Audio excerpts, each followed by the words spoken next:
First, I want to help you identify ano ba yung values nyo and principles nyo sa life.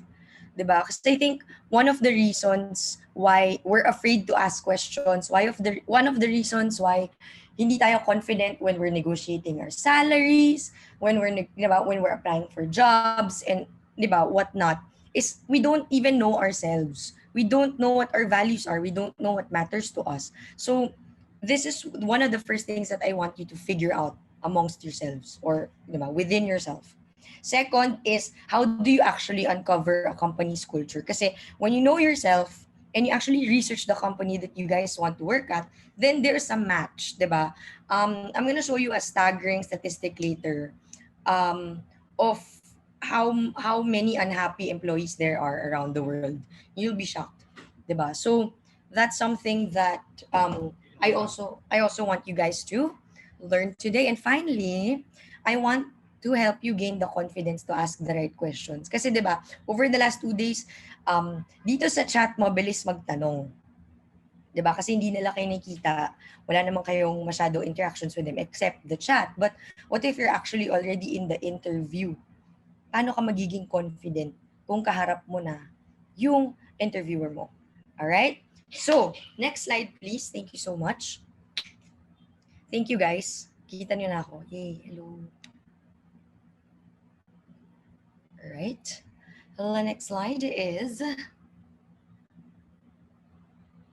Kita nyo na rin ba yung next slide, guys? Sabihin nyo lang sa akin. Grabe, Yep, we do. Is culture fit a thing? Is culture fit a thing? Okay, kasi nag-freeze yung screen ko, but hindi pa rin na nakita. But okay, the question here, diba, is culture fit a thing? Thing ba yan? Bakit ba namin pinag-uusapan yun? Or why did we create a company built around, showcasing company cultures? And the thing is, you all know this very well. It matters kung ano yung opinion na ng ibang tao. In this culture that we have right now, in this day and age, ang hirap na magkamali, ang hirap na to not think, global, and to not have an open mind. And the thing is, 'di ba, companies are also working hard to make sure that they go with that, generational trend that's happening right now. And they're also fixing their culture to adapt to that. So yes, culture fit is a thing, although hindi siya super obvious sa mga interviews. But if we go to the next slide, yan. Ano ba ibig sabihin ng culture fit? Pagdating sa screening, pag ini-interview na kayo ng mga recruiters. So culture fit screening for them, even for recruiters, is really based on, okay, eto bang tao na to? Let's say si Nicole, si Jeremy, 'di ba? Si Queenie. Um, Aligned ba yung values nila, yung beliefs nila, and yung behaviors nila dito sa company namin? Aligned ba yung way of thinking ninyo doon sa ginagawa namin sa company? Kasi 'di ba, like yesterday, there was a topic na some companies are not comfortable calling themselves a family because they believe that some of them may not have good family backgrounds, or they probably don't even have families. But some families, they like to call their environment a familial environment, because they think like that and they do things like that. So kung kayo mismo, you don't like a familial vibe sa isang company, then you'd want to work for a company that is not like that, right? But if you actually end up in a company na hindi na familiar yung vibe pero hindi maganda yung experience mo, then at the end of the day, you won't be happy. You won't stay long. You won't get yung salary na gusto nyo rin because you're not gonna perform, and you're not gonna have some kind of satisfaction, yung feeling of satisfaction or achievement for yourself. So yes, at the end of the day, 'di ba, yung skills nyo, yes, importante yan. What you can bring to the table, importante yan. Yung degree na natapos nyo, yes, it will also matter. But ultimately, the companies, most of the time, will decide to get you or not based on your culture fit. Based on how you will be able to gel with the people in the company. Right? Next slide. Yan. So, hinighlight ko lang, di ba, values, belief, um, values, beliefs, and behaviors. So, dyan tayo mag-focus today because I want you to understand that. Okay, question. Ito pala, hindi pala question, but ito yung staggering statistic that I was saying. So, Gallup in 2019 did a global research of 1 billion, guys, 1 billion workers globally. And they saw 85% of these workers are unhappy at work. So, dun sa mga nag-work ngayon, hindi ko naman alam kung saan kayo nag-work, but can I just, in the chat box, happy ba kayo or not? Where you are right now. Subukan lang ng Workbean magsabi ng no. Kilala ko kayo. Na-joke lang. But you tell me, happy ba kayo kung nasaan kayo ngayon? In between, happy, no, I resigned last year. Masaya pero stressed. Yes. Ako lang yata si Marie. Okay. Pero diba, this just goes to show na marami talagang taong hindi masaya sa company nila. But then, I'm here to tell you guys, the company is not entirely to blame for this. Right? So, itong session na to, if ina-expect nyo, diba, na ibabash lang natin yung mga companies, that's not gonna happen. In this session, I want you to walk away with this, with a little bit more knowledge about yourselves. Kasi sometimes, mismatch happens or yung unhappiness natin nangyayari. Kasi tayo rin mismo, hindi rin natin alam anong gusto natin. Hindi natin alam kung sino tayo. And talk to so many people, diba? Most of the time, the things that they tell me are actually just complaints.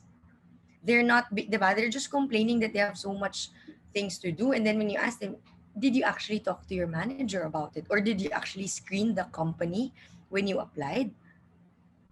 And believe it or not, you probably know this, and even kayo rin, hindi nyo tinanong, hindi kayo nanghingi ng feedback, walang dialogue. So, di ba, I keep saying throughout Career Fiesta, dialogue is important. Next, please. Ayan. So, yun yung point ko, di ba? Happiness and satisfaction sa work is a two-way street. Let's not all, di ba, blame the institution for our unhappiness. We need to reflect on ourselves and assess, sino ba tayo? Next. I'm gonna keep this short for you kasi nag-overtime tayo, but I hope you'll take something away from this. Okay. It starts with self-awareness. Sinabi to ni Nico kahapon, and I wanna pick up on that kasi yun din yung point ko na at this stage in your lives, you have so many plans that you want to do. Most of you are probably graduating here. Tapos most of you are probably in a crossroads in your life. Gusto ko na ba mag-resign or kaka-resign ko lang, ano gagawin ko next? For you to be able to determine ano yung next step mo, have that dialogue with yourself first. Self-reflect first. Sino ba ako? Ano ba nangyari before? Ano ba gusto ko? Ano bang ayaw ko? So today, I'm gonna teach you those things. Next slide, please. Okay, kung gusto nyo mag-notepad, mag-pen and paper, or gusto nyo i-type yan sa Discord, ganyan, go lang welcome. Alright. Okay, who are you? Huh? Leila, who are you? Eris, who are you? Kenna, who are you? Do you guys know who you are?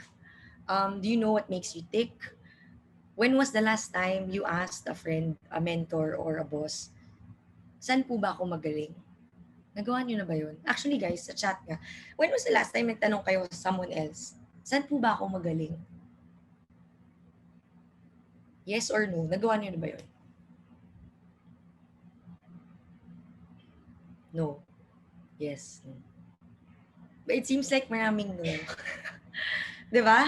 Kasi hindi nga siya conscious. Parang feeling natin pag tinatanong ang selfish or mayabang or masyadong nangihingi ng feedback. But kailangan yan para maintindihan mo kung sino ka. Kasi if ikaw lang mismo nag-self-reflect, most of the time we're too hard on ourselves. And most of the time masyado tayong pa-humble. Diba? So, because of that, next slide tayo.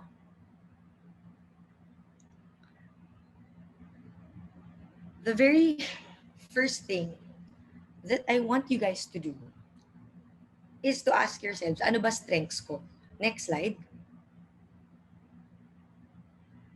Yes, praise. Sige, I hope we can discover that, diba? First, identify your strengths. Ito lang muna, let's start with these three things. And I want you guys to take note of these questions because I'm sure most of you, if not all of you, hindi nyo alam yung sagot dito or hindi nyo pa ito natanong sa sarili nyo. Number one, tanongin yung sarili nyo, saan kayo nag-excel sa school? Even before, alam ko marami magsasabi dito, ay, hindi ako magaling sa math. Okay lang, wag na natin i-push yun. Pero kung hindi ka magaling sa math, saan ka magaling? Si Ali nasaktan. Um, diba, do you like public speaking? Do you like leading groups? Or do you like sitting in the corner observing people and actually making sense of that observation afterwards? Nasaan ka? Saan ka magaling no nasa school ka? Ikaw ba lagi yung pinanglalaban pag may science competition or spelling bee, mga ganyan? Acting. O, diba? Start there. It can't be just, hindi naman dahil isa lang yung question na yun, isa lang yung sagot. There are probably many things that you were good at when you were in school. And now, even while you're in school, what is that? What are those? Number two, ito yung sinasabi ko sa inyo, what's the most common compliment that you receive from friends and family? Do you think about that? Do you take that into account? Saan nila kayo laging kino-compliment? Like, nung bata ako, lagi nila sinasabi, oh, Kass, parang magaling ka talaga magsalita. No? So si Cass, di ba, pagaling sa discounts and vouchers, okay rin yan, skill yan. Ang ganyang skill yan Resourcefulness yan, by the way. Sabi ng tita mo, pogi ka, I can't help you there. But the most common compliment I get then was si Cass, magaling siya to speak on stage. So, di ba, nakita niyo naman. So, ngayon, ako yung host, di ba? Or ngayon, whenever there are talks, people come to me and now in the team, di ba, I lead the meetings and do this and do that.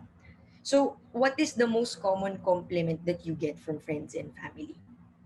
Matalino raw ako. Palagi nagbabasa ng book. Good for you.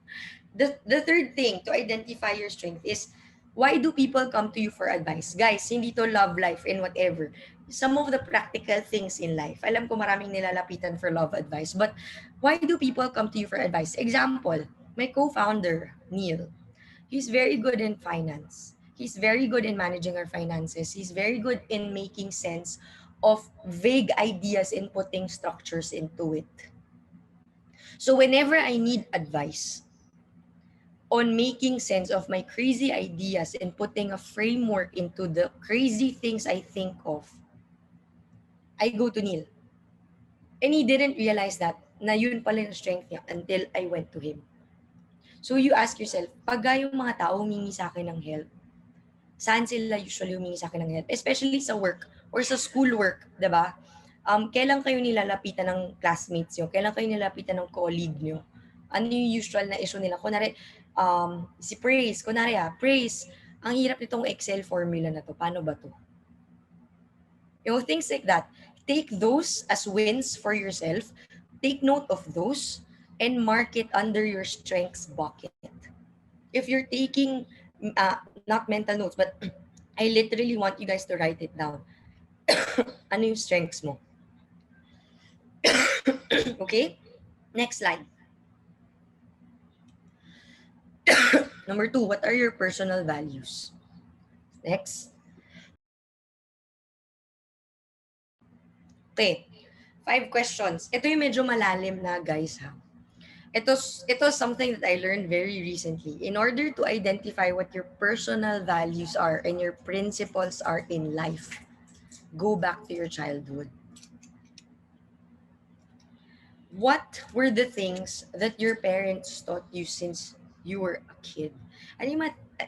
Except for the sermon, ha? But I'm sure there's so many nuggets that our parents would tell us, would tell our siblings, would always advise us on. And the truth is, because they keep telling it to us, unconsciously, subconsciously, nagmamark siya sa brains natin.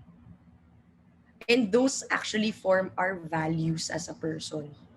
So when I was young, lagi sinasabi sa akin ng dad ko, wag tayong mang-iisa ng tao. Papalaking, 'di ba? Hindi ko kayo pinalaki para mang-isa ng ibang tao. Kailangan lumaki kayo na wala kayong niloko, wala kayong inaargabyado, etc., etc. And they keep telling it to me. And you'll see later on, I'm gonna show you my yung bucket ko ng personal values and strengths ko. Kasi nagmark pala siya sa akin. When I realized, when I created this company, that actually apparently marked in my head. And now that is my personal value. Next, Who are the people that you look up to? 'Di ba?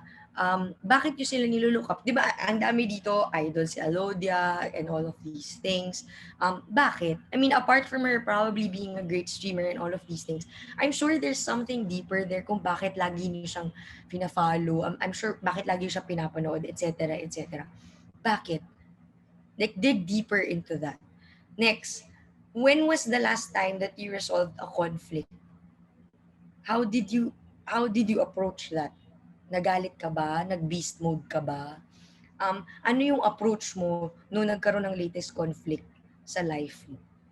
Next, what is one thing that you will never compromise on? Again, di ba? We're different people. We all have different personalities. We all have different stories. And there are things na will work for you that won't work for others. So, what is one thing that you will never compromise on? Maguho na ang mundo. Hindi ko i-give up to. Right? So, Ruth, it's health for you. Healthy communication, di ba? Things like that. Note that down. Make an inventory of those things para hindi nyo makalimutan. Kasi later, meron tayong gagawin about that. Next, ano ba yung social cause or issues na sinusupport nyo? Note it down also. Next, ano working style mo? Ito yung last bucket. Kailangan nyo malaman ano ba working style nyo. Kasi pagdating sa work, ang daming tao na nag-iiba yung personality. Ang daming tao na nagbabago pag nasa work na sila. So, let's go to the next slide. Ito yung questions that I want you to ask to identify yung work styles nyo. Ngayon, sa school, balik tayo sa mga nasa school ngayon. Sa group projects nyo, anong usually na role nyo? Kayo ba yung leader usually? Kayo ba yung automatic leader? Kayo ba yung automatic runner? Freeloader ka ba? Di ko sure. Pero di ba tanong niyo sa sarili. Pero kung freeloader ka, bakit ka freeloader? Tanong mo rin yan. Taga-salo ng naiwang trabaho, water boy, push may ibig sabihin, malaki yung support system mo. Diba? So may meaning diba? Kung ikaw yung tagagawa ng infographics, Aries, bakit? That's a skill that they probably trust you with, right? Next, do you like being told, ito, super important, do you like being told what to do? Or do you like to try something first, tapos feedback na lang later? Gusto nyo ba, mina-micro kayo, ito gawin mo, A, B, C, D, E, F, G. Or, ito yung project A, bahala ka. To the letter at times. Nothing's wrong with that. Working style yan, guys. There's no right or wrong answer here. Next, do you work better alone? Or do you thrive better pag may mga kakolab ka? Tapos sabay-sabay kayo nag-work? Kakain lang ako step sales, guys. But yeah, there's nothing wrong with wanting to work alone. If you thrive on working alone, di ibig sabihin wala kang collaboration. Sometimes, you really just thrive there. Pero, there's some people, gusto nila maingay, gusto nila may kasama. So, that's also, pwede rin both, diba? But take note of that. Next, planner ka ba? Like, ino-obsess mo ba? Ito yung step 1, step 2, step 3, step 5. Or executor ka. Meaning, sige, gawin na natin yan. Tingnan natin ano mangyayari. Basta gawin na natin. Yes to planning, planner, executor, planner. Iba-iba tayo, diba? So, pag na-identify niyo yan, at least meron ka ng initial idea, okay, ito working style ko. So, pag pumasok ko sa work, ito yung mga dapat na meron sila. Kasi if nag-mismatch yun, doon na papasok yung unhappiness nyo. Doon na papasok yung dissatisfaction. Kaya diba, I keep telling you guys, hindi siya usually problem ng company. Usually problem siya ng lack of self-awareness din. Right? Next slide. Okay. So ngayon, na-take note nyo na, meron akong nakita. It's called the Schwartz Theory of Basic Values. Pag na-plot nyo na kung ano kayo dun sa 3 buckets na yun, you can go and check out this theory of basic values para ma-plot nyo, okay, saan ako nag-fall under kung ganito akong tao? Nandun ba ako sa mas openness to change ba ako nag-fall under? Then diba, dun mo imamap, okay, ito ako. Dito ko ika-categorize yung sarili ko ngayon. Maraming frameworks there, but the most commonly used ones is the Schwartz Theory of Basic Values. Just Google it, you'll see it, but you can plot yourselves there na. Alright? Next. Okay. Next, culture is no longer abstract. Di ba? Kaya natin pinapa-company showcase sila kasi gusto namin maintindihan nyo at maintindihan nyo ng companies, culture is no longer abstract. In fact, if you go to the next slide, may dalawang researchers that got featured in a Harvard publication. And that's actually something that we're developing in Workbean. We're creating a technology out of this. And shout out to Donald kasi siya yung brains behind this ngayon at thesis niya yan ngayon. So, hashtag, salamat Donald. Next slide, Louie. May tinatawag na competing values framework. So, this was created by two people, si Kim Cameron and Robert Quinn. Hindi ko kayo ibobore, okay? Hindi to lecture. Pero, ito yung framework na nagpo-prove na hindi pala abstract ang culture. Na-identify pala siya. Kaya pala siyang i-plot. Kaya nyo palang ma-identify yung culture ng isang kumpanya. What does it mean? Next slide. So with the competing values framework, apat siya. So sabi nila ni Jones and ni Quinn, sabi niya, there's 4 different types of company cultures. Number 1, clan. Number 2, adhocracy. Hierarchy, tapos market. Yung clan, ito yung tinatawag natin na medyo, they call themselves family. Ganyan sila. So collaborative sila sa loob. Successful ka sa loob kung mentor yung mindset mo, kung team builder ka, kung facilitator ka, kung mahilig ka kunwari may lakad ang barkada, tapos ikaw yung number 1 planner, ganyan. So, ganyan yung mga klase ng tao na mag-thrive sa clan-like culture ng company. In that company, they encourage human development, participation, tas being number 1, and being solid and stable. Yung next naman, adhocracy. They're more creative. Usually, startups, ganyan. They're more adhocratic.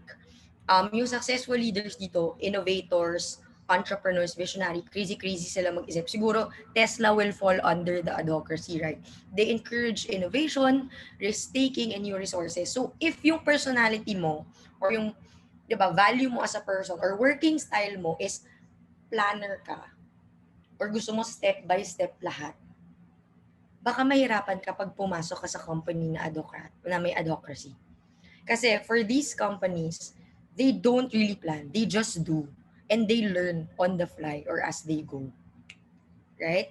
Hierarchy naman, medyo controlling yan. So medyo, let's say, mga San Miguel siguro or SM, they might fall there.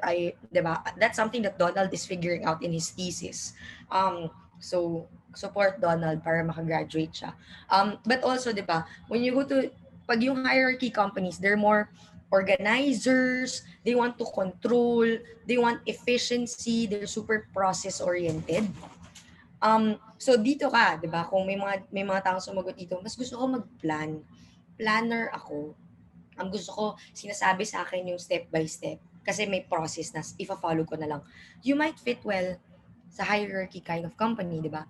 And finally, there's also a market type of culture. Very competitive spirit sila. Medyo nagko-cross sila ni adhocracy, but dito very competitive ang mga tao. They really follow competitors to the bone, di ba? Na very aggressive sila and very focused sila and obsessed sila with their customers. Amazon, one of the core values of Amazon is customer obsession. So naturally, they might actually fall under the market culture category. So that's the importance of putting a framework into identifying different company cultures. So, di ba, let's take a quick guess. Teacher na pala ako. But sa tingin nyo, si Coca-Cola Beverages Philippines, among the 4, nasan kaya siya? Clan, ad hoc, hierarchy, o market? Clan. Market. Okay. Okay, so the thing with this framework is, and that's also what we're doing, is we're trying to develop an assessment to help companies understand saan sila mag-fall under. But the thing is, we can only assume for now, kasi iba-iba tayo ng interpretation, but I want you guys to ask questions based on this. How? Let's move. So, gusto ko ma-uncover nyo kung nasan sila dyan by asking questions. Now, number 1, what kind of person will thrive in your company? Diba? Pag nakausap nyo na yung interviewer, tanong nyo rin, please do not ever come to interviews unprepared. Kung gusto nyo itong 1, 2, 3, 5 questions na to, ilagay nyo na sa bulsa nyo. Every time may interview kayo, tanong nyo na yan. What kind of person will thrive in your company? Kasi sasabihin naman nila sa'yo ang kailangan namin person dito, di ba kanina si Tier 1, sabi niya, gusto namin pagpasok mo, alam mo na, you hit the ground running, there's no guidebook or no manual here, you do it. So, di ba, kung person ka na manual-oriented ka or gusto mo may process, baka mahirapan ka. Right? Second, what do you like most about working here? Tanong mo yung kausap mo dun sa company. Bakit mo ba gusto dito? Sabi niya, kasi dito, we're free to execute on our ideas. I think I heard that a lot from the companies. No? Sabi nila, pag may idea kami, pwede namin i-execute. Then i-plot nyo ngayon siya dun sa framework. Nandito siya, 1 point siya dito sa clan or hierarchy. Tapos i-plot nyo lang kung saan siya mas maraming points after. Next, when was the last time that an employee failed? How was it handled? Siyempre, depending on the severity of the failure, baka sobrang damaging to the company, pwedeng i-fire niya. But this is a good thing to benchmark lang din. How competitive is the spirit of the company? Diba? Or how do they take failures in the company? Mapagbigay ba sila kapag nag-fail yung mga tao nila? Or dahil sobrang gusto nila ng process-oriented, gusto nila sobrang ng reputation, pag nag-fail ka, babay na. So may mga ganon, diba?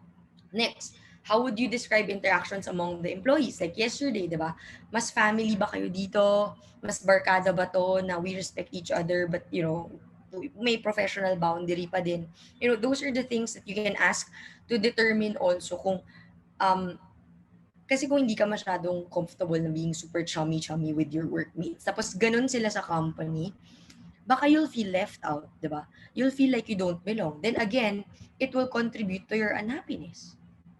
So, important things to ask yan. Kasi sometimes yung unbelongingness or unhappiness points to us just feeling like we don't belong kasi we're in the wrong place. Lastly, tanong mo rin yung kausap mo, di ba? Ikaw ba? Kunwari in-interview ako ni Ruth. Ruth, ikaw ba? Nag-fail ka na ba habang nandito ka? Magugulat si Ruth, di ba? Actually, baka ma-surprise pa yung recruiter or yung hiring manager pag tinanong mo siya. When you ask that, then you'll see kung comfortable siya sabihin sa'yo or kung hindi siya nagdalawang isip, then you'll know, okay, this company is pretty okay at giving people chances, at pretty okay at developing people. So there. The next one. What else can you do apart from asking those questions? Again, guys, tago nyo na yan sa, sa bala nyo when you get interviews. Next slide. Cheryl? Yes, correct. Yes, Cheryl, you're absolutely correct. Okay, next. So, di ba natanong niyo na yung questions na yun? Hindi pa tapos ang research. Sorry, Louie? The previous one, please. Thank you. Hindi pa uncovering or unveiling ng company culture after asking the questions.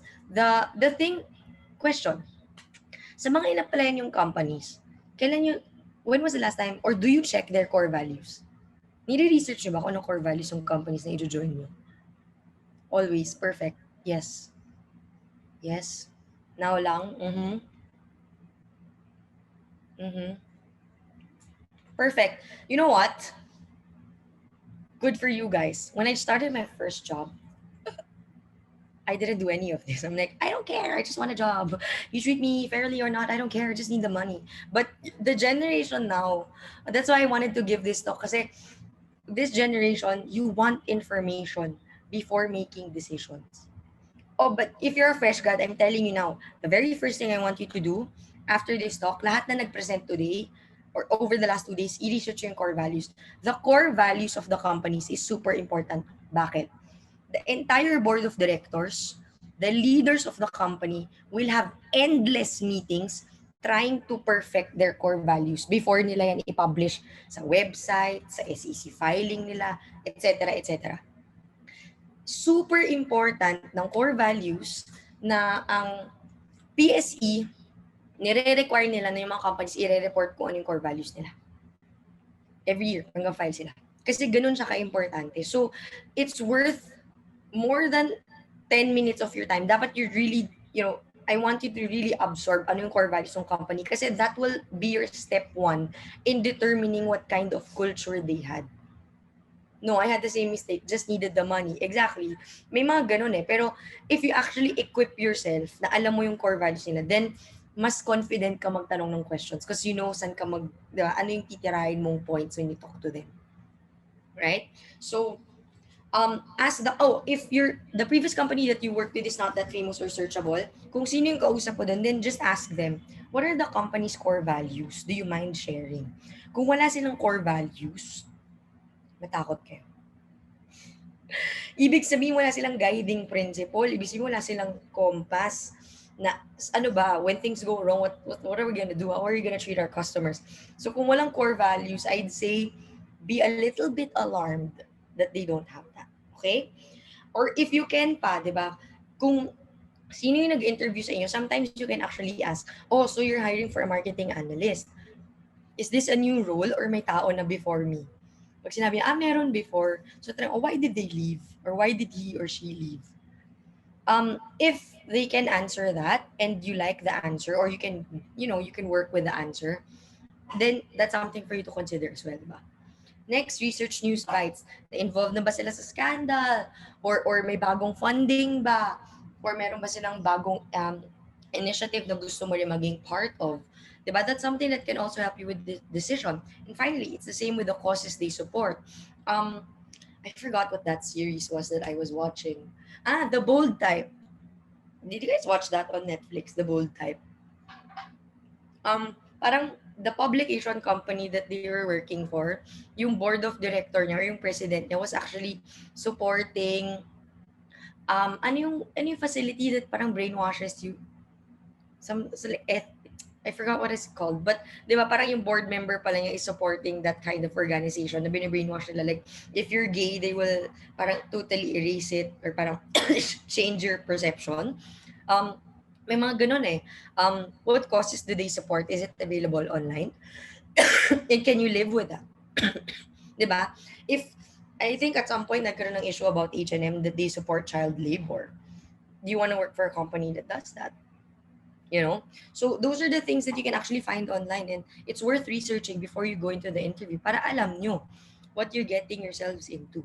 Right? Okay, next slide. Thank you. Yun.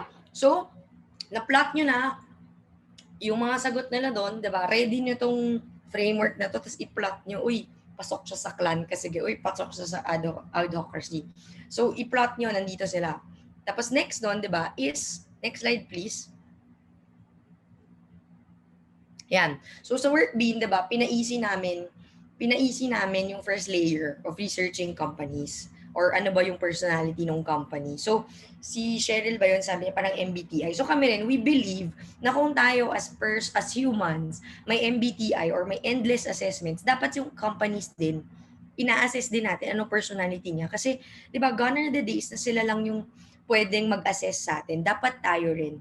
So, we came up with our archetypes. It's a work in progress again, di ba? Genius lang ni Donald kapag na-finish na yung thesis niya around this. But for now, we created these archetypes. Tapos when you click on those archetypes, meron ng explanation bakit tinawag namin silang dependable, bakit sila try, bakit sila limitless. Tapos we tag companies under there.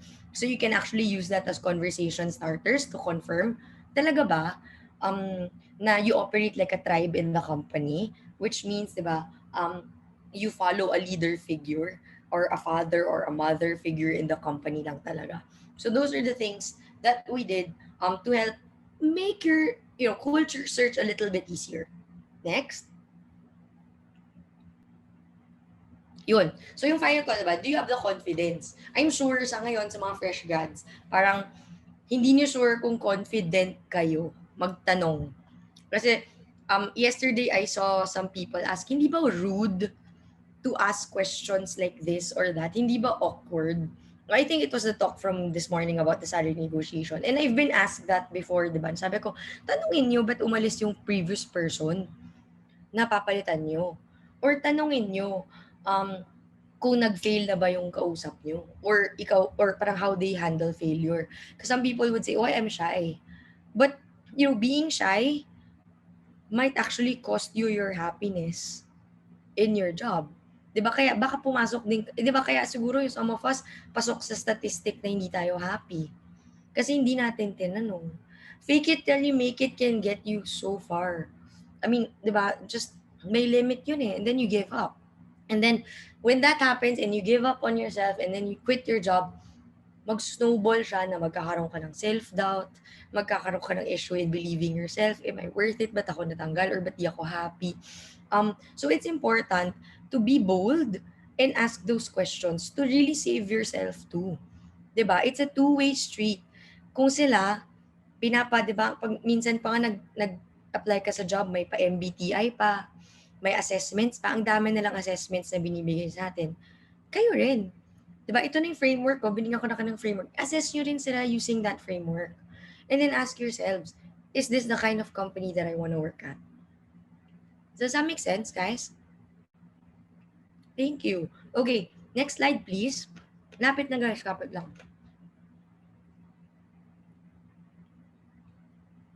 Yan. So, building your confidence. Ito lang yung advice ko. Number one, yung personal values audit. Ano strengths mo? Ano working style mo? Ano values mo? Guys, super important that you write it down. I wrote it down so I don't forget. And I constantly ask for feedback about myself. You can ask my team. All of them. Every time na may one-on-one kami, tatanong ko, ano feedback nyo sa akin? May kailangan ba ko improve?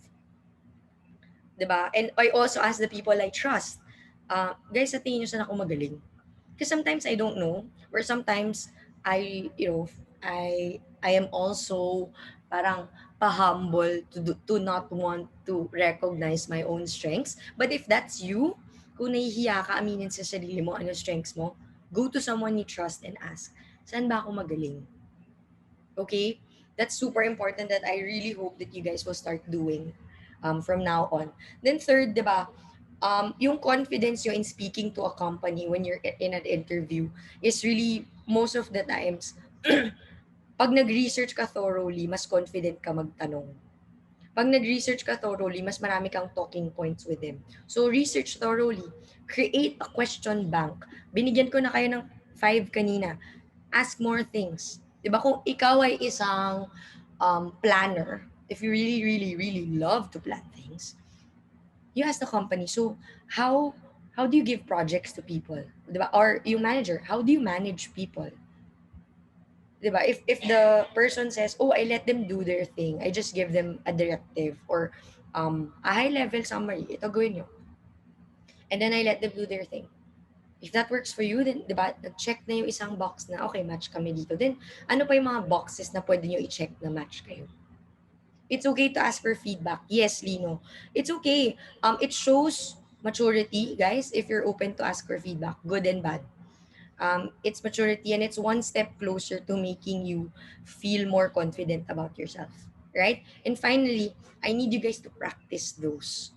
Yung questions na nakuha nyo ngayon, yung ability to ask for feedback, if you can't do it yet, syempre hindi ko naman ina-expect kung may interview na kayo bukas magawa nyo na to, di ba? But what I hope that you guys can do is go to your friends, go to your mom, go to your dad, go to your siblings. Tanong nyo sila, practicean nyo sila. And keep a question bank. I think that's super important. One of the things that I learned in my job search history, di ba? I worked at Mercer, Marsh, Cisco. I worked at LinkedIn. Those are the things that I prepared for. I ask them questions to help me understand ano yung pwede kong i-expect when I actually start working for them. Make sense? Next slide. I think I'm pretty much done though. Humaba pa rin ako. I'm sorry guys. Yan. So ito, para malaman nyo guys ha. Para malaman nyo kung ginawa ko ba talaga siya. Here's how I did it myself. Last slide na to. Next. Ito yung ano ko. This is my personal note. So sabi ko, ano ba strengths ko? Honestly, hindi ko alam yung mga yan until I asked people. I constantly ask my co-founder about this. Ano ba strengths ko? So sabi nila, it's public speaking. It's that you also learn very, very fast. You like to build relationships and you like to execute. I'm a person who just executes based on papunta dun sa working style ko on gut feel. Sometimes gusto ako sakalin ng team ko, 'di ba? Alam ko 'yun. I execute on gut feel because speed when I work, speed is super important to me. And in groups, when I was young, ever since I was a kid, I was always the group leader. So that's my working style. I don't like being told what to do. I like doing it and defending it afterwards. So because of that, yung working style ko, dahil gut feel ako, dahil executor ako, I fail fast and I act faster na lang. Kasi nga, speed is super important to me. So nakikita niyo ba, yung parang nagme-mesh together siya from my strengths to my personal, to my strengths to my working style. Super close siya. Tapos parang yung bubble kung saan sila nakatira is yung personal values ko. Empathy, I learned this because not because of my childhood or my parents' teachings. It's actually because it's the opposite. Parang I'm like, if may Filipino Chinese dito, baka ma-feel nyo. Parang sometimes, Filipino Chinese people can be, especially the older ones, they can be very discriminating and they only like their own community. They don't like the outside community. So walang empathy. So I hated that so much that when I actually started to live on my own, I promised myself empathy will be the number one thing that I will embody for the rest of my life. Kasi I don't want to make people feel excluded or, di ba, I don't want them to feel discriminated upon. Because I grew up seeing that and I'm like, I don't want that. Next is transparency. I hate being lied to, so I don't like to lie. I hate the feeling of not knowing things, so I let my team know everything. And then finally, di ba, I always choose to do the right thing.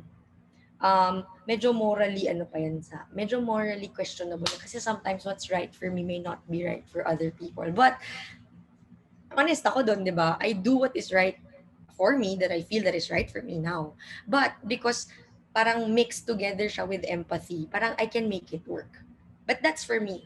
So, di ba, my question for you is, ano sa inyo? What are your strengths? What are your personal values? And what are your working styles? Right? So, I hope may sense mga sinasabi ko. I hope meron kayong na-take away or meron kayong at least man lang assignment after this. Yes. Yes, Gallup. Yes, Strengths Finder. Yes.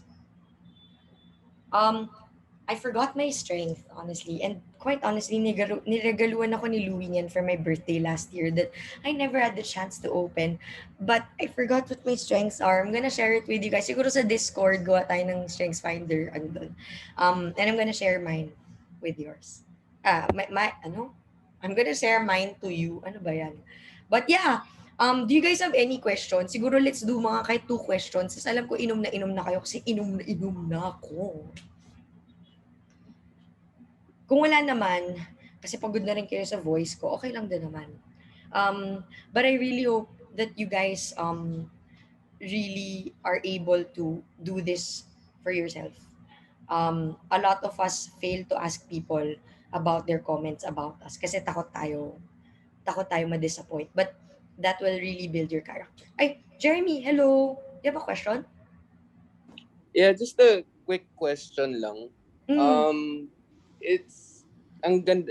First and foremost, thank you so much sa Workbean. As in, 2 days akong Oh, thank nakatutok lang sa Career Fiesta. So, it's opening a lot of opportunities. But my question is, for someone since I'm more or less a young professional and I've been teaching for 4 years, but I also do a lot of freelance work on the side. For someone looking into a career change talaga, like either diving into corporate or something going beyond the academy, parang what advice can you give looking at your values and looking at the companies that you are planning to apply to? So you're looking for a shift in career, di ba? Tama ba? Yes. From a Yeah. teacher to what? As of now, it's just really whatever I can put my eyes on as a resume, but it's really, I guess, towards account management or dealing with clients. Kasi yun naman yung ginagawa ko sa freelance job ko. Okay. Then my first suggestion is don't shoot for everything, 'di ba? ikaw rin mismo, I want you to narrow down your search criteria. 'Di ba? Kaya importante malaman mo ano strengths mo, kung 'di ba, if you like to teach, bakit? 'Di ba? Is it because you like to speak to people? Is it because you like to nurture people and educate them? Right? Because 'di ba, having Mm. the ability to educate is a skill. And there Mm. are actually jobs that do that. There's a new job, ano ngayon, with what we call customer success managers. Mm. All they do is educate customers on how to use a certain product or service of a company. Right? So, yung strength mo, kalimbawa, kung teacher ka, ang strength mo is nurturing ka, educator ka, tapos, di ba, enabler ka, then you might want to look for jobs that enables people, that educates people, and that nurtures people. And for me, yes, account management is there because you have to take care of your employee. You have to take care of your customers. But there's also jobs like customer success, even HR, diba? So those are the things that you probably start digging into. Kasi when you look for the job, sa job description, may skills requirement, makikita mo yun eh. Then you can ask yourself, oh, strength ko ba yan? Skill ko ba yan? Right? Tapos yung personal value naman in working style, it's really more of the overall company itself. Na okay ba siya sa akin? Kung empathetic ako, meron din ba siya? Does that make sense? Yeah, thank you so much. That helps. Thank you, Jeremy. Good luck on your job search. Thank you. Sige. Ito, kasi last question na to kasi alam ko, ay hindi pa, may Hana. Hana naman sana. Sige, there's two more. Sige. Let's, si... Wait lang, Hana Montana. Sorry, galit ka na ba kasi call you Hana Montana? There's a question lang here in the chat, na wala. From Denzel, how do you balance the need between your personal career growth and working for a team or company that you feel you belong to? So parang gusto mo mag-grow, tama ba? You wanna grow somewhere else, pero masaya ka naman sa current na ginagawa mo. Tama ba? I hope I'm interpreting that correctly. Kasi, di ba, doing something new doesn't necessarily mean dapat malungkot ka lang sa current situation mo.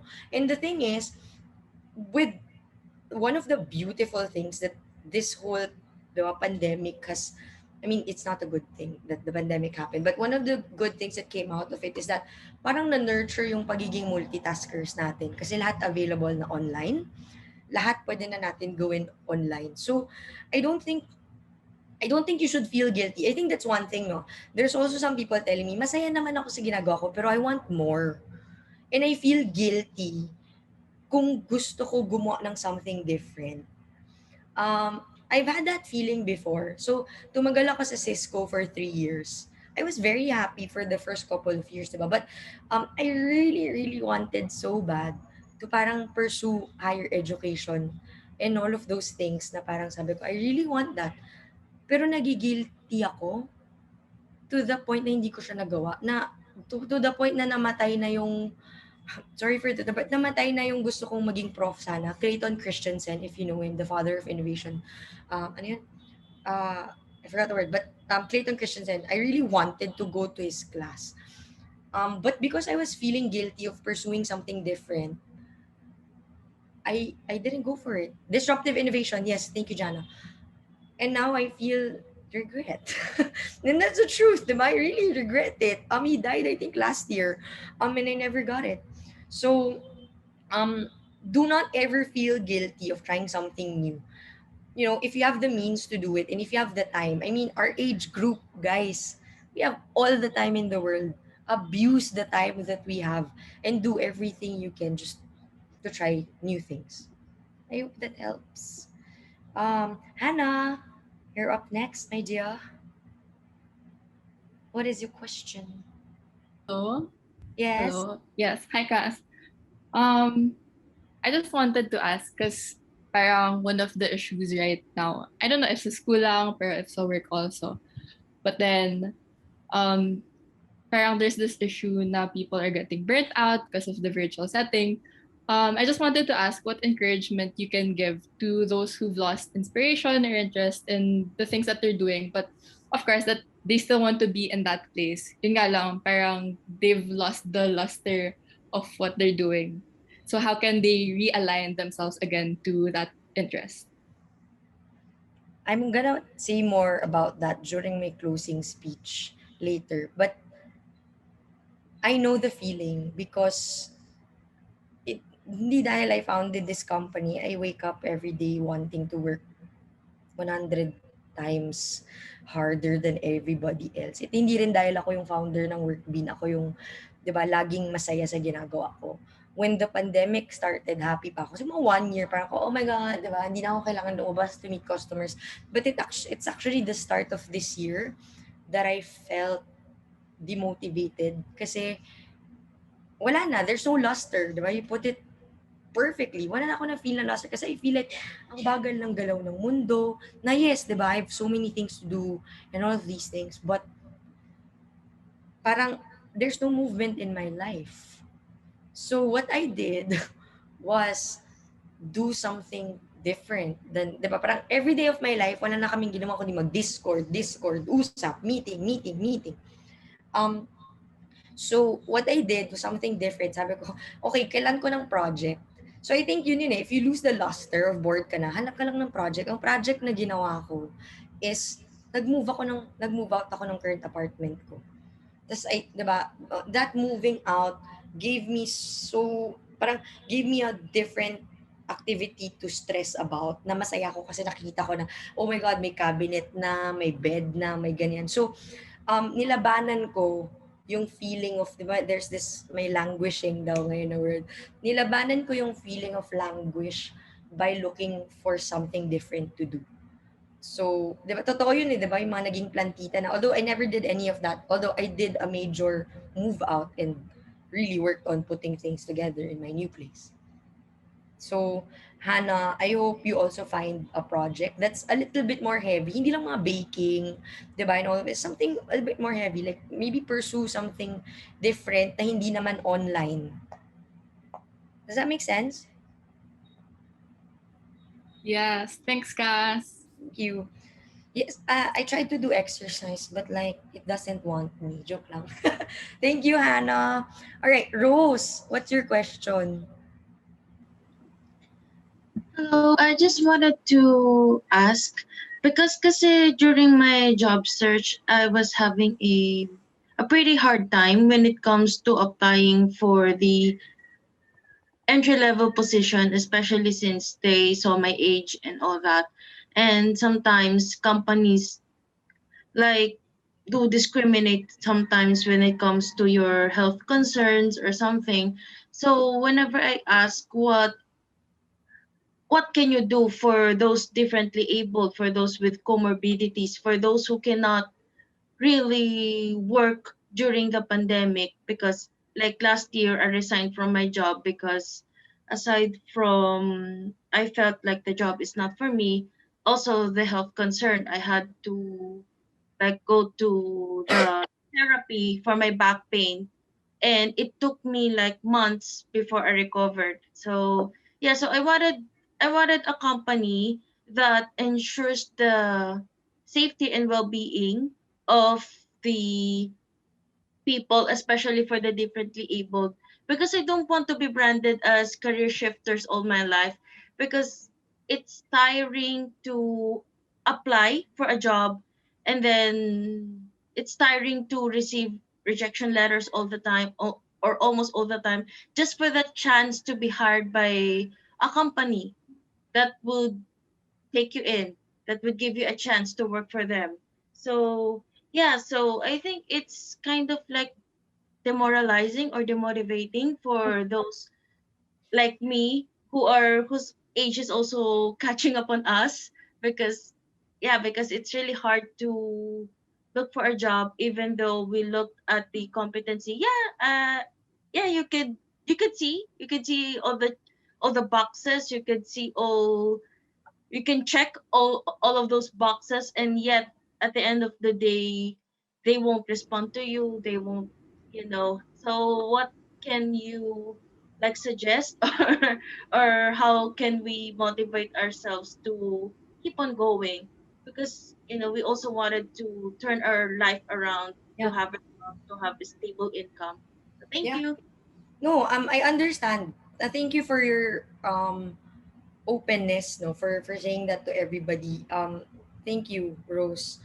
Yes, Ruth. I know. I was gonna reference to that's why I know Ruth. I remember kasi she was in the same position as you and now she has an naiyak tuloy ako kasi that's true eh. I had a conversation with Ruth like December last year. She was in the exact same position as you. Um and she didn't know what to do. Wala ring offers na dumarating.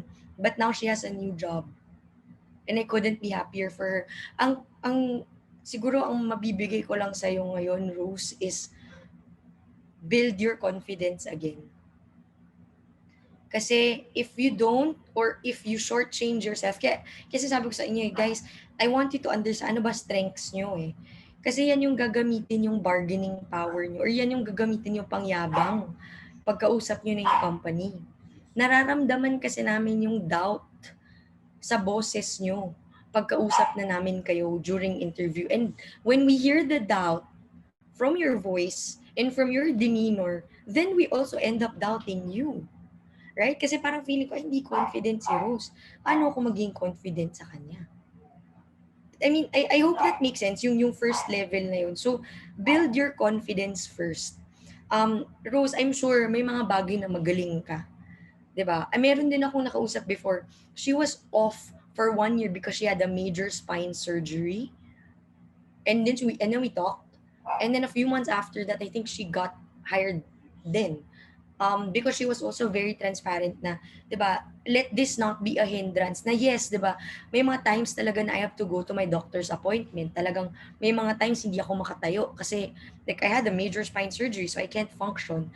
But I will dedicate um my hard work to your company. So just be bold in saying that as well. And really, 'di ba? Gawin mo. So let this not be a hindrance. Yes, I have comorbidities. Yes, I'm differently abled. Pero ikaw rin, 'di ba? Rose, ano yung mga pwede mo ibigay sa company? Think of it. Ano ba three things? Three things that I can guarantee you that I can do for you are 1, 2, and 3. Now take it or leave it. 'Di ba? Is that something that you're looking for? I know how to do that. I'm good at it. And I thrive at it. It's just that life happened, but I didn't give up. So don't give up on me too. Wag lang magalit, no, pag sinabi mo sa kanya. But like, sabi mo lang maayos. But the point is, be confident, note down the things that you're good at, and be really, believe that you can do it, and then follow through. Right?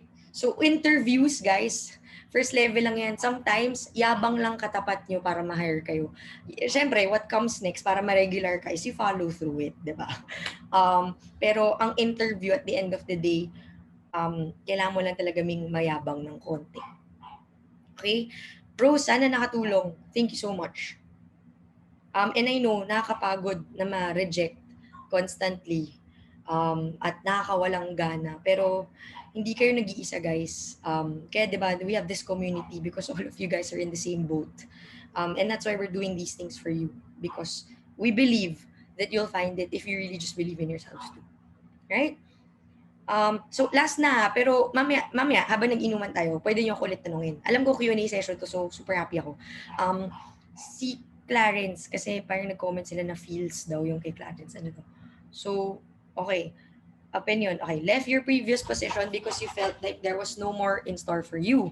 Work just kept on piling up with no clear career development path or incentive. My heart and mind was ready, but my wallet ain't. I did it still. I want to pursue a master's degree now and I see myself looking for other work opportunities to help me support myself in my future endeavor. Should I have tested my grit or was I right to quit? I don't know. I also had that question when I left Cisco. Same tayo. I love Cisco. I love everything that they gave me. It's just that after the third year, work felt repetitive.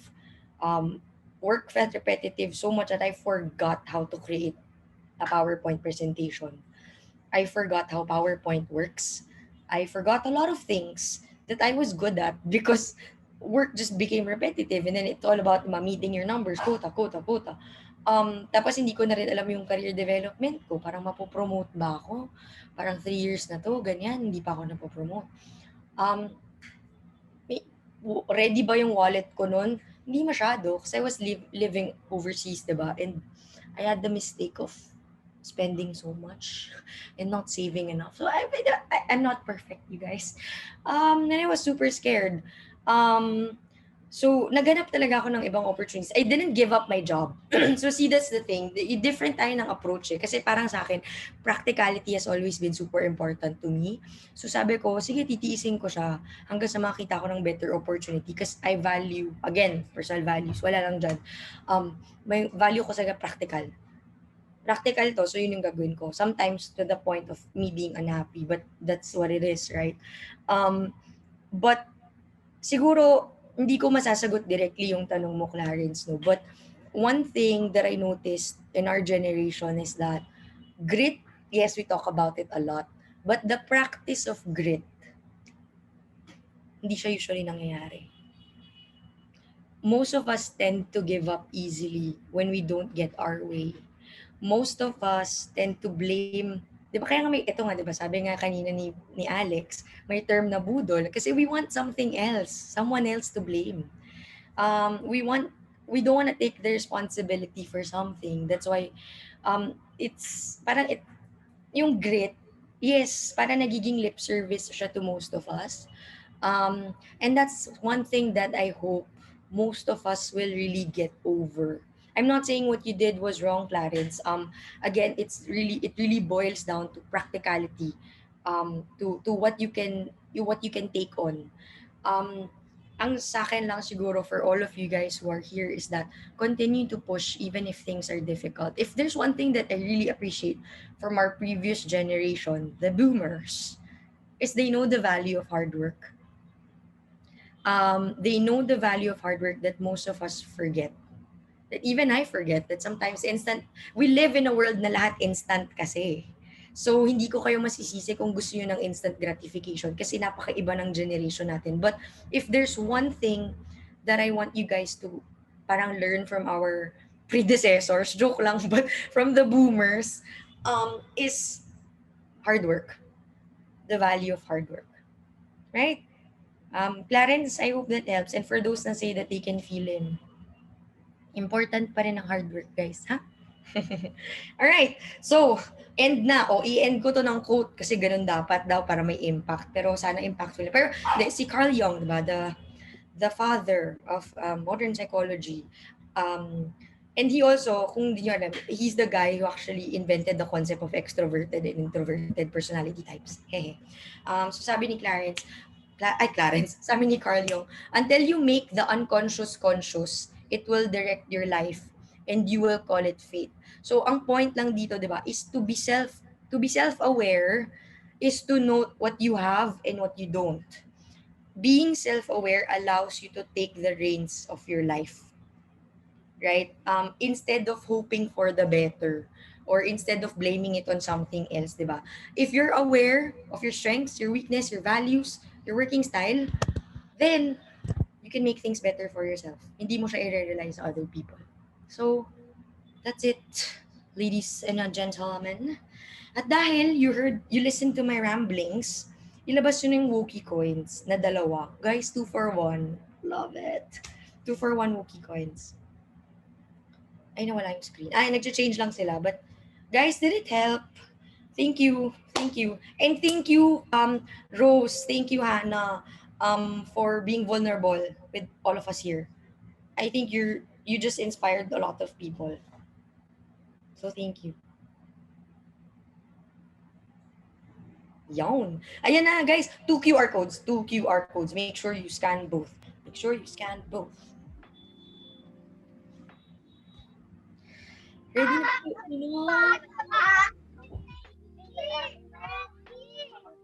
Ay, Ram, kanina pa kita naantay. Oh, kanina pa daw niya inaantay. Si Ramil, dali lang, meet natin siya. Baka magkaaway-away sila dun. Masama pa ako, masangkot pa ako dun sa pag-aaway. Okay na guys, na-screen, na-scan nyo na both. Done. 2 ha, both yan. Sobrang excited na ako sa shopping spree nyo guys. May pinag-air kami virtual room. Sorry. Praise, yes, I feel you, girl. Ruth, for staying. Thank you, thank you, thank you. Wait po. O, sige lang. Carino Robin Lee. Scan, scan, scan. So, ayan, habang nag-aantay tayo, sige, scan nyo na yan. Alam ko medyo, ano na raw kasi, signature na daw na mag-closing speech ako. So, una, nahihiya na ako kasi ang daldal ko na. Pero let me just end this Career Fiesta with a short, wow, nag-prepare ako guys, with a short speech I prepared for this year. Okay lang ba? Di naman nakakahiya. Yes po, okay lang. Okay lang. Baka Yes. Okay lang. Mm-hmm. thank you. Say, wait lang. Let me just open it. Scan nyo lang yan. Sige na, i-open nyo na yung QR na yan, tapos magsasalita lang. Wait, where is it? Where is my file? Soothing yung voice ko. Ano ba yan?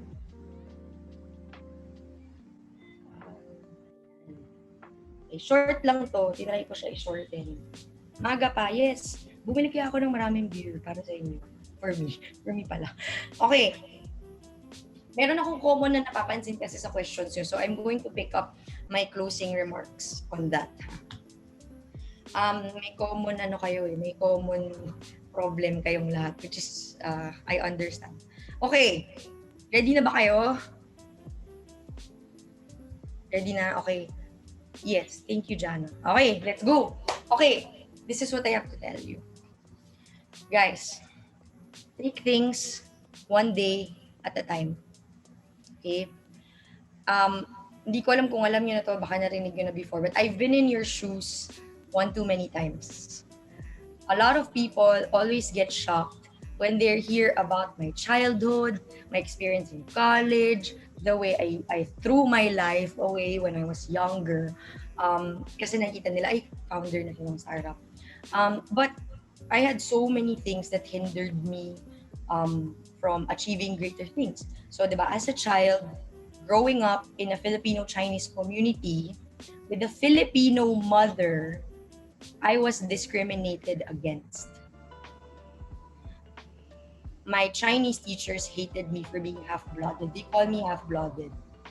As a child, as the eldest sister in a conservative family, I had an expectation to uphold. As a teenage girl who just wanted to explore life, I had a lot of barriers to face. So naturally, I was convinced myself that one day, things will be perfect, Cass. One day, when you move out, when you live your life, when you're free, things will be perfect. Guess what? I lived overseas. I lived the high life. I left home, and now I started the company. But nowhere am I near the perfection I strived for. I put so much pressure on myself, and I made sure, diba, sabi ko, I'm gonna apply to the best management trainee programs. I'm gonna over-exceed my KPIs. I'm gonna be better than everybody else. I'm gonna work harder than everybody else. In exchange naman of me getting clinically depressed, of me getting super duper fat at some point because I forgot and of me being an alcoholic. A lot of those things happen, right? But the funny thing is, I only realized 2 years ago, I've been rooting for the wrong thing all along. Na perfection doesn't exist. Except maybe kung nasa heaven na tayong lahat, then that's perfection.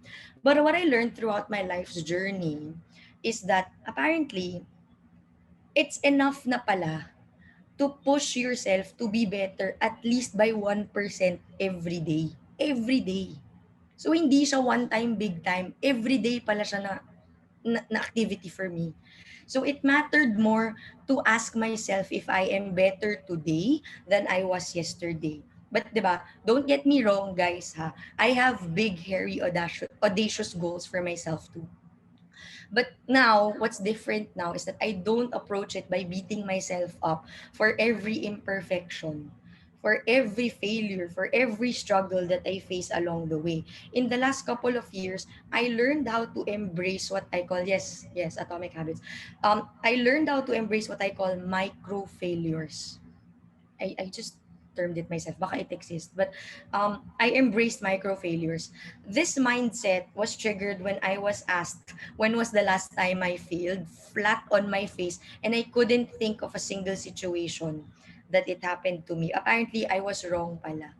That meant, di ba, not failing meant I had no character, I had no self-reflection. Basically, my life was dull. So when I embraced the concept of micro-failing, I learned so much about myself. I learned to become a better leader and to use empathy in all my actions and decisions. Kasi alam ko na what it meant to fail. I saw it, I've been on the receiving end of it, and now I can empathize with people. I learned to get back faster, and it helped me improve kasi nga, alam ko na eh, nakita ko na. Mas naiintindihan ko na ngayon yung mga tao. But 'di ba, yung point ko dito is, alam ko, the reason why you're here, of course, is I know that all of you here have life goals to fulfill. And all I can tell you now is it's perfectly fine to not know how to get there just yet. What matters is you take the first step and be okay with the fact that doing that step or taking that step might lead to failure. Because how else would you know what works and what doesn't work for you if you don't take that step or if you don't fail? And the good news that I have for you today is that your presence here tells me that all of you have taken that step towards achieving your goals. Diba? And all of you deserve a big fat pat on the back for that. So pat on your backs, guys. Um, Stephen Hawking, good boy, Jeremy. Stephen Hawking once said, one of the basic rules of the universe is that nothing is perfect. Perfection simply doesn't exist. Without imperfection, neither you nor I would exist. So, today, I want you all to know, and I want to give you this advice that I want you to embrace micro failures. Just aspire for continuously improving 1% every day. Do not aspire for perfection, for it doesn't exist. Take calculated risks. You don't need to have all the answers right now, especially at your age. And even at my age, I don't have all the answers. So don't beat yourself up for not having the answers right now. You learn when you fail. You learn when you see the other side. You build your character when you hit your head on a wall. 'Di ba? You build resilience, you build, and you know what it means to actually excel.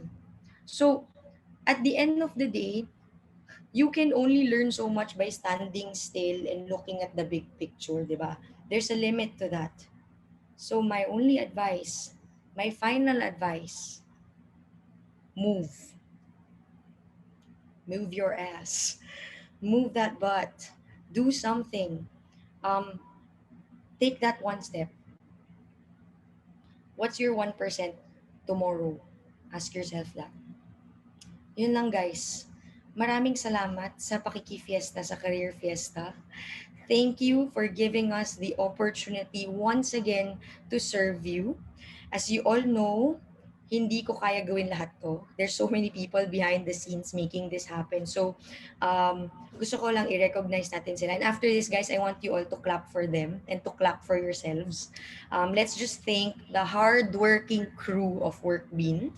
Ang ating Career Fiesta director na si Louie, followed by si Zane, si Alisa, si Marie, si Neil, si Donald, si Mika, si Bono, si Risha, si Piper, si Oliver, si EJ, and finally, si Felicia. Clap, clap, clap for them, guys, and clap for yourselves. Thank you so much. Pwede naman kayo mag-unmute na. Kung kaya lang, di ko lang po in-enable. But thank you so much.